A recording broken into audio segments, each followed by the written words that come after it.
Okay, so we got, it turned out the power head was seized after we took the lower unit off.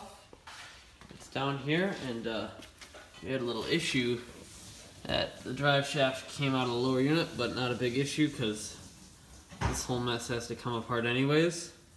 And found out that impeller here is missing a key, and that's why this pulled out. It wouldn't pull out if there was a key in here. So after we got that, we filled the cylinders, penetrating fluid, and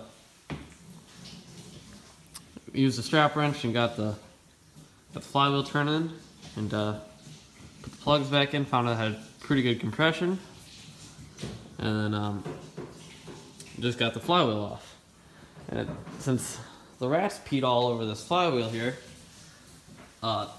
two of the screws in here, this one and this one, were completely stuck. We could not get those out, and that one was stripped. So you can't use a puller on that. That is what is the best way to do it. There's a few other ways of popping a flywheel off. You got a crowbar under here, and you whack at the crankshaft until the thing pops off, and that's how I usually do it on Chryslers and West Bends. They don't have holes for a puller. But what you can also do is take two C-clamps, and you get them under the flywheel like that, right here, and then you get a nice bar of steel or something like that that's not going to bend, and then you tighten each one until you can't go anymore, and then you give it a good whack. You just pop the flywheel off, send this piece of bar flying, and the clamps falling on the ground and scare the crap out of you. But that's how we got this off. And grab a flashlight. Here, we'll take a look in here. So this is doesn't look bad. It's got some mold and stuff on the coils here. So this one has a recharge system in it. So that's what these smaller coils right here are for. These are your ignition coils. This is a Wico or Wico ignition. So the coils of this era are not particularly known to go bad, and I've never really seen them of these later 50s all the way up to the 70s to go bad. You can see there's a few little dead creatures in here. But just gonna clean up these points, and vacuum all this stuff out of here. Hopefully this starter will turn and stuff.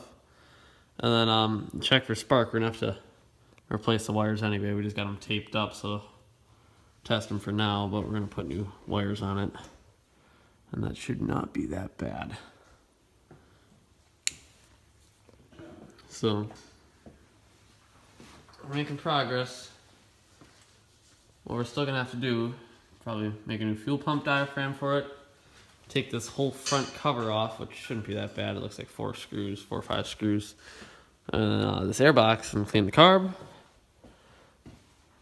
We'll obviously need new plugs, but that should be it. And then we're hoping that this water pump will be fine. And then this one has the Bailomatic feature, so there's another impeller up in here, and that's partially why this is just all a mess.